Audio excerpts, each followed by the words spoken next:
Hello, I'm Oud Gallifrey from the Occulte Veritatis podcast.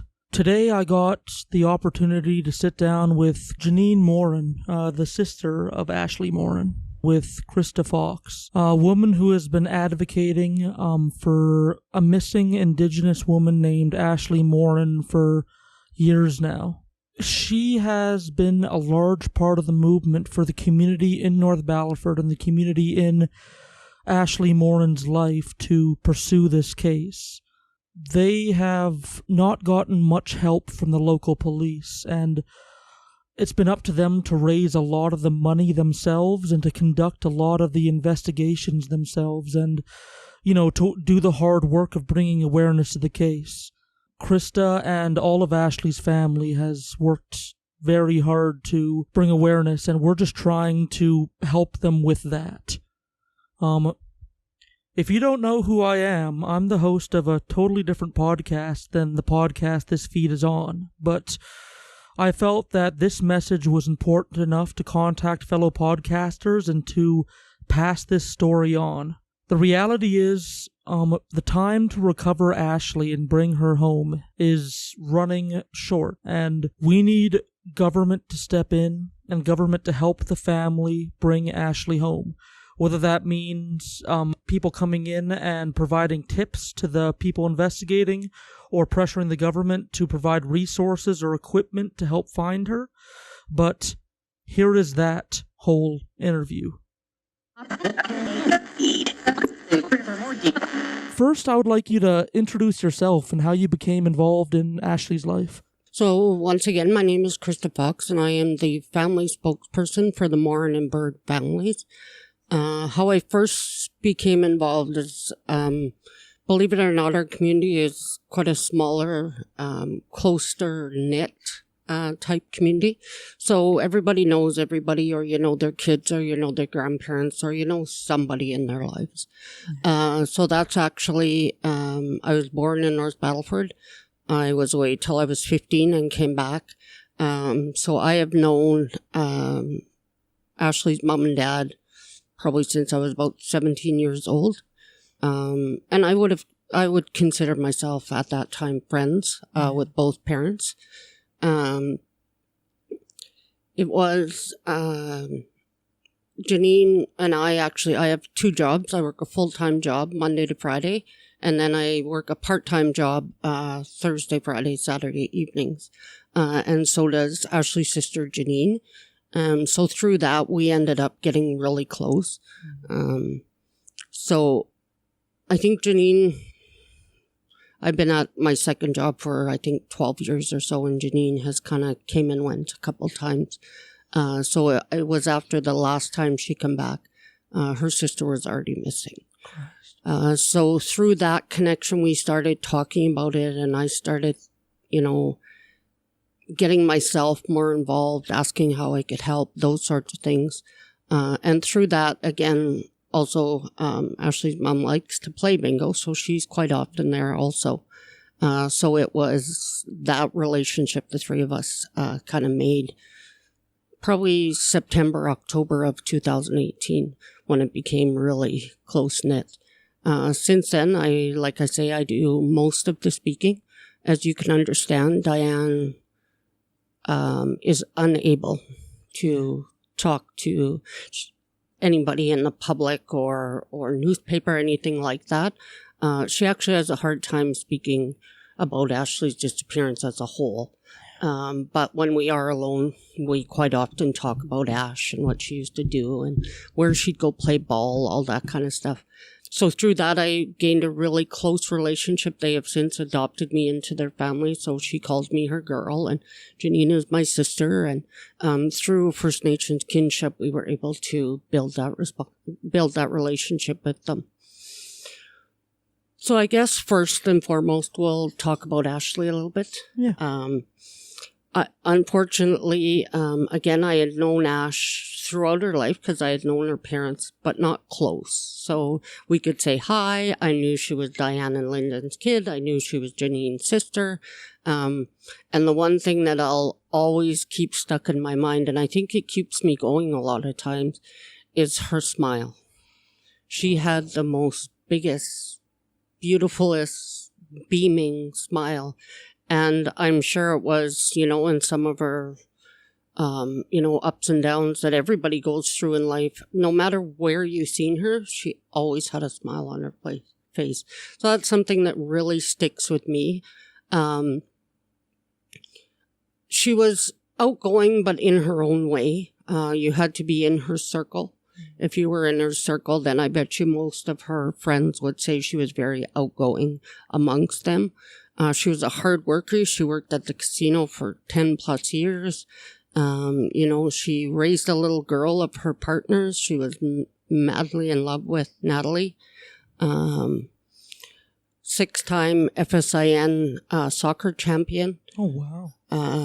Even before that, Diane talks about when she was younger and playing ball, but she would play in the boys' league and she would kick ass even then. So she was hockey. I see lots of hockey pictures of her, all girls hockey, and she's right in there.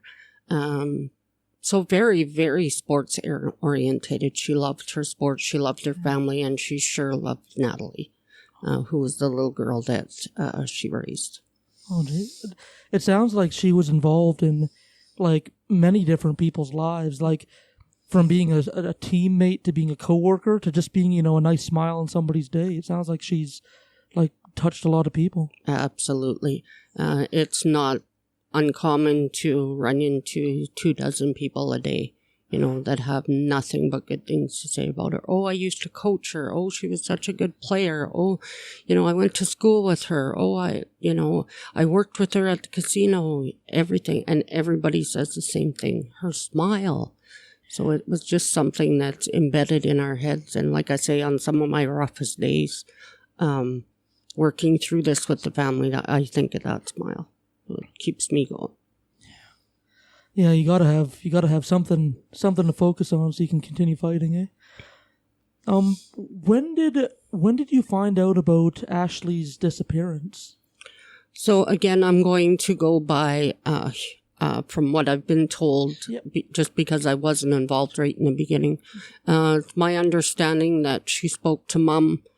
The last day was July 1st, and was last spoken to or seen July 10th of 2018. Christ. She was reported missing. Actually, it was 8 or 10 days later, simply because nobody knew she was missing. She would go visit friends or family and, wouldn't stop by at Mom's for a few days at a time. So that wasn't out of the ordinary. But we do understand that through some things that happened that I won't speak publicly about, but they were able to determine about 8 days later that she had not, in fact, contacted anybody. And my understanding is through a newspaper clipping that they were looking for a van that she was last seen on 96 or 7th, 97th in North Battleford, just about on the most western side of the city. Okay. Down by a local John Paul II high school. Oh yeah, I was in that area. Yeah, I used to go to John Paul II. Yeah, like I said, there's a reason that I really wanted to talk to you guys, because it was so disappointing but not surprising to hear just how the RCMP has kind of treated this case. So, like, I guess, when did they become involved in Ashley's disappearance? So my understanding is the RCMP in North Battleford were involved with the statement taking, and then possibly stopping by Mom's house to pick up something. As far as I know, that is the only, and I repeat, only involvement that the local RCMP have had in this case. We deal with major crimes, and we do have a very good contact there. And we have support from Saskatchewan Victim Services, and we wouldn't be where we are today or still holding it together, I don't think, without Dorothea Swiftpool's help. And she works at Victim Services at the Saskatoon City Police. Also, with the Saskatoon City Police, as you know, we've done a walk 2 years in a row. And we, unfortunately, or fortunately for us, we start in Saskatoon, as we have a huge support at Saskatoon City Police and surrounding areas. So we start from here. Also, we have amazing help and support from PA. So the deputy police chief there, Jason Stonechild, we met him last year, and we've had so much help and assistance in the things we want to do over the last year than we've had in the full 2 years. So it's been amazing support from Prince Albert. Also, our main contact, and I think she's family liaison might be her title. I'm not sure. She does everything and anything we need her to do. But she is also based at the Aboriginal Policing, and I believe it's based out of PA also. So yeah, as for RCMP support, locally, I would say it's very minimal. And actually, I don't think we have any contact with them, really. No. We meet at their office when we meet major crimes, but besides that, we have nothing there. That doesn't, and I just want to reiterate here that doesn't mean we don't have support in our community, because we have some amazing people in our circle, such as BATC, like just local. My aunt has actually done 2 auction for Ashley's now to help us with the reward money, and it is now sitting at $20,000. And that's a huge thanks to her support putting that all together. But we have to remember that those gifts they bid on come from people. Yeah. So there's obviously a lot of local support that way. And I couldn't even begin, to thank those people. Some of them I don't know. Some of them were donated on anonymously. But that's why I just wanted to make sure that I said, in fact, we don't have the support of local police, but we do have local community members who step up each and every time. Holiday Inn has been amazing. It's a new hotel in our community, and I have to mention them simply. When we needed, we also are very close with Tiki Laverdiere's family. If you get the chance to look up her story, please do. But when they come for court or whatever they come for, Holiday Inn will help that family immensely. We needed help for our recent search this past weekend for 7 rooms due to COVID. Everybody had to be separate and everything. And again, Holiday Inn stepped up. So for sure, we need to acknowledge them. And like I said, we have so many generous supporters in our community that it's hard to start mentioning or thinking of people because everybody's kind of popping in my head. But we do, and I want to make sure if any of the listeners are from the North Battleford area that we absolutely thank you from the bottom of our hearts for all that you're doing to help us bring Ash home, because without them, I don't know where we'd be. When I was reading about it, I was amazed by how much the community stepped up where the police wouldn't, doing investigations. And I just know the little I've read about it. I understand that the police didn't want or didn't, for whatever reason, go forward with investigating any further than the initial contact and the initial note-taking. What has the community done to, investigate further where the police had, dropped the ball, if that's the right phrasing? I actually don't even know how to answer that. I don't know what they do, but I do know that there have been, I think at one point we had talked and there was thousands of tips coming into the Crime Stoppers line. And I mean, we get sent regular messages, emails, Facebook messages, whatever the case may be, of people saying, this or that or the other. Anything that we get absolutely immediately gets screenshot and sent into major crimes. And with understanding they cannot and will not share anything with us. And it's understanding, they need to make sure that they, keep their stuff tight knit. So if and when there is an arrest, they have a solid case that we're able to move forward with. So we totally get it. It was very frustrating in the beginning. There was many mad screaming, crying. Those guys at Major Crimes have put up with me more than a few times. But yeah, when I get the chance to cool down and think about it, I absolutely get it. They cannot share anything with us. And I will say right now, I cannot and do not really know anything other than what is in the news about where Ash went, who she was with, that type of stuff. I don't know. I can be honest that, we just know that she's not at home.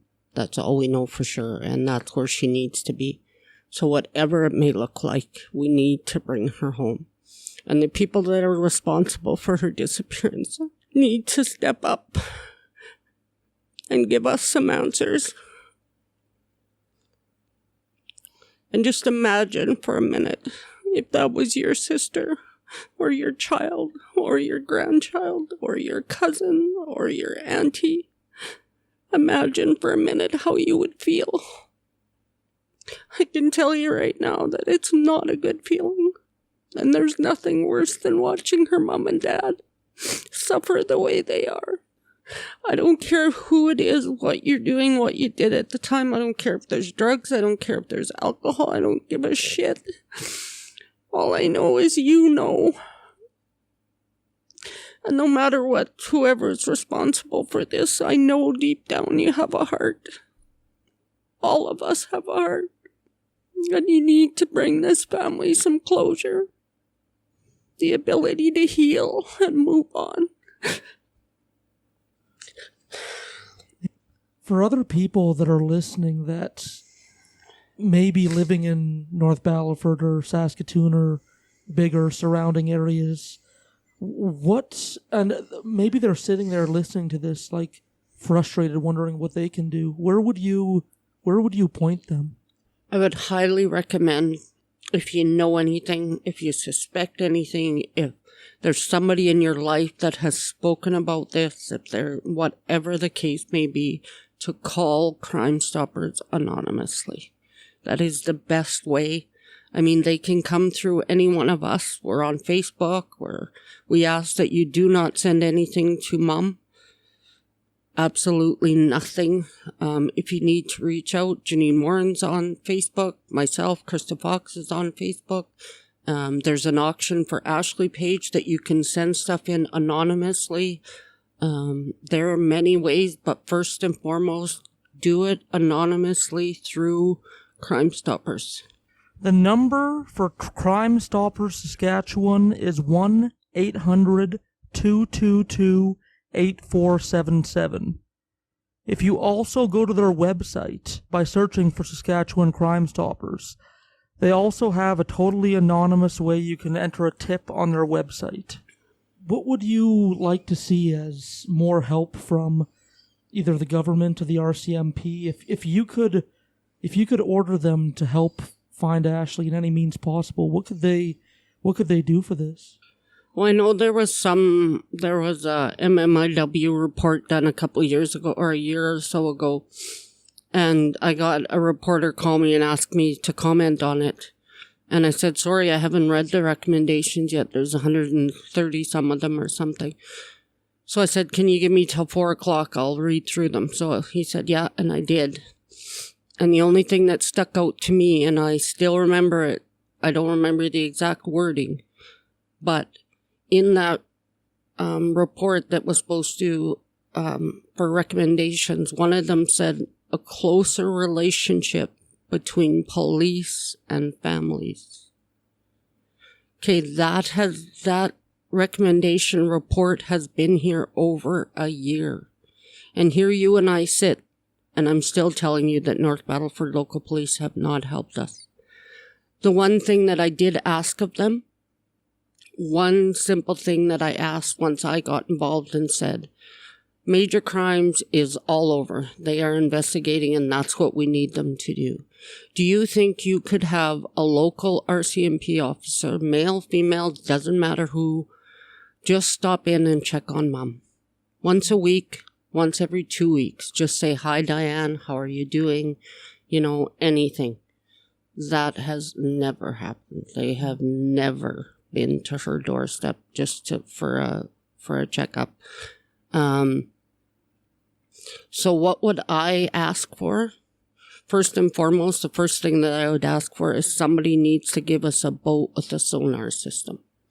That is the first thing on my wish list. And soon. Not the fall, not before snow falls. We need it yesterday. Yeah. That's the first thing. So I guess with that, it would go back to if I was asking the government, would be more funds towards these people who have these boats or these organizations that are helping. Give them a few extra dollars so that they can come and help us out. Yeah.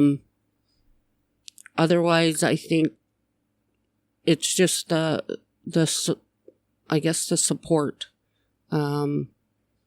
And it's tough because part of me wants to say, tell me what the hell's going on. What are you guys doing? Have we gotten anywhere? And the other part of me is saying, no, you know better than that. They can't share that information. So, like, I totally empathize with what you're saying about police, because, like, I've been on a tear researching for a different part of the podcast that we produce about police training. And they've gone farther and farther away from, like, community training. And like, I shouldn't say farther away. Like, that aspect has never been there. Mm-hmm. And, like, if they were involved in the life of their community and, like, they knew Ashley's mom and they knew Ashley and, like, you know, they had a stake because they cared for these people, you think they might have stepped up. I'm not even sure what to say or think on their behalf anymore. I just know that we will keep plugging along whether we have their support or not. We will not give up until we get Ash home. And we'll keep doing what we do. Like I said, it's with COVID, it set us back a little bit, but we still went forward with what we needed to do. And the reason that we do the things we do, such as the walk, anything like that, is simply because we need to keep her face out there. We need to keep her name out there. We need to remind people that she's not home where she should be. And we need those responsible for her disappearance to know that we will never give up. For lack of a better word, they effed with the wrong family, because we are never going to give up, ever. So it may take till my dying day. There's still a generation behind me. My kids are passionate about they want to bring her home. So however long it takes us, we're in for the long haul. I only found out about Ashley, like, through the walk because my roommate wanted to go on this walk to North Battleford, and I really do think that you're catching the ears of many, and we're going to try and do our part to make sure that as many people as we can will listen to the story as well, and will know her name as well. Absolutely. Yeah. And we are very thankful for this. So as I mentioned, when you asked what was on my wish list, and I said a sonar boat, we are going out onto the water as soon as we possibly can. I believe we have enough money raised in our fundraising account that we could cover the cost of it. So we will be heading out on the river as soon as we can find somebody to assist us. Like I said, my understanding is the waters were really high over the weekend, so our cadaver dogs were not able to pick anything up, but we do believe we're in the right location. Mm-hmm. So we just need to get the means to get out onto that water and start searching. Again, we need closure, people. We need to be able to help Mom start healing.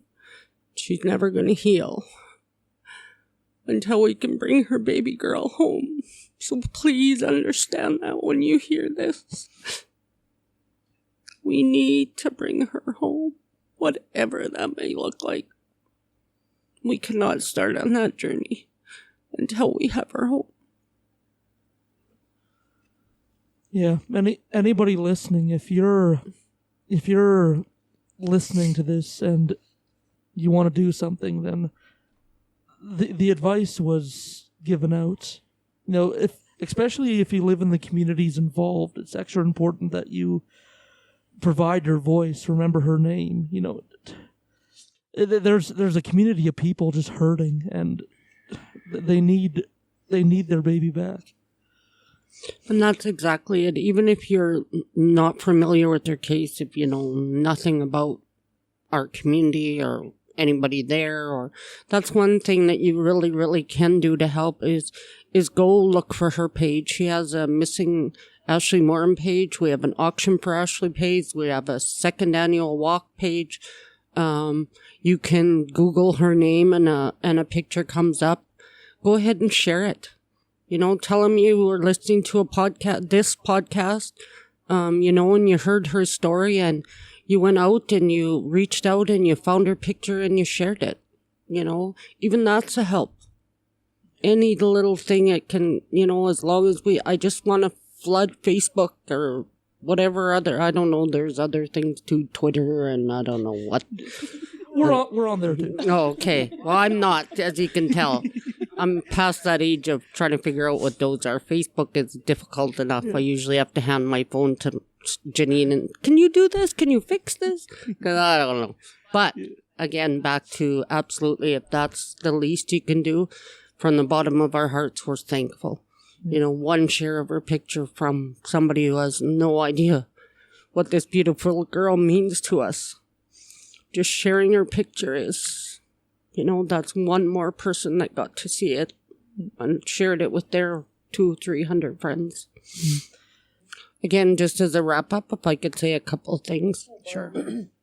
First and foremost, for those of you listening who might have the answers to our questions, once again, there is $20,000. It's not in a police account. It's in our account, an account that my aunt set up. So we do not need police approval to go ahead and give you our reward. What we need from you is a location or an arrest because of your tip, and we will absolutely meet you at that bank and hand you over that cash. So first and foremost, there is $20,000 sitting in a bank account waiting for you. Just come and get it. Come and give us our answers. The second thing I want everybody to know is, and I've said it a couple times throughout this interview, is we will never give up. We will never, ever give up. Ashley is not a statistic. She is a daughter, an aunt, a sister, a granddaughter, a niece, a cousin, a goddaughter. She is all of those things.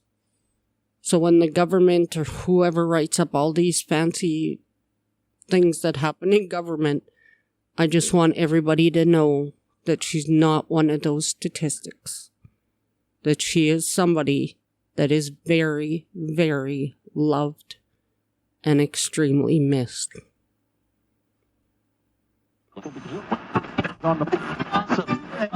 Hey, you there, sitting there listening to this episode. There's something you can do to help. This is a situation where time is of the essence, and we need public pressure on the government to help this family bring Ashley home. So do you have a podcast of your own? Do you have a YouTube channel? Do you have a TikTok? Do you have a Twitter? Do you have a Facebook? Do you have an Instagram? Do you have any way of reaching people to get their attention? I give you full permission and full encouragement to rip this MP3 and upload it wherever you feel fit to spread the word about Ashley Morin. We want to bring her home. The family wants her home. Let's not let Ashley become another statistic. Spread the word. And, playing us out this episode, a very appropriate song. It was birthed out of something called the Red Dress Project, which sought to bring light to the disproportionate amount of murdered and missing Indigenous women in North America. It was made into a song sung by many Indigenous artists. The one I'm going to play you, this is Red Dress, played by Mitch Daniel.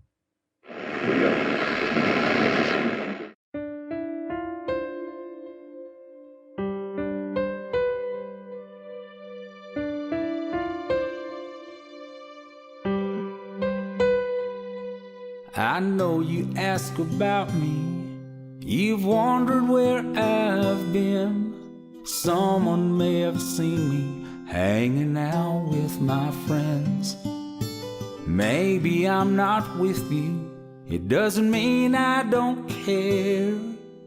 Gone but not forgotten, I will always be there.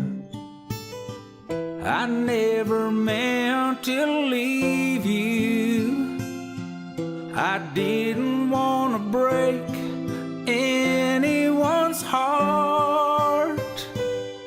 Leave her address in the window, a candle I can see. If it shines bright enough for me, you'll have to let go. I'll see you again. Until that day, won't you pray for an angel to bring me home?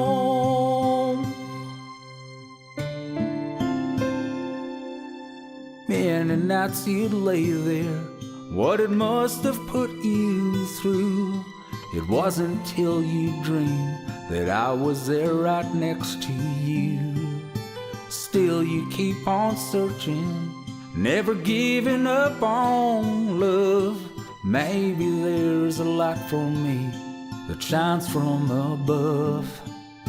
Still I never meant to leave you, and still I never meant to break your heart. Leave her address in the window and a candle I can see. If it shines bright enough for me, you'll have to let go. I'll see you again. Until that day, won't you pray for an angel to bring me home?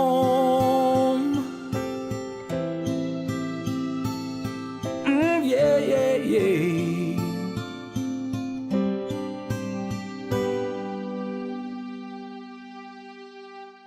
Leave her address in the window, a candle I can see. If it shines bright enough for me, you'll have to let go. I'll see you again. Until that day, won't you pray? Until that day, won't you pray that an angel will bring me home?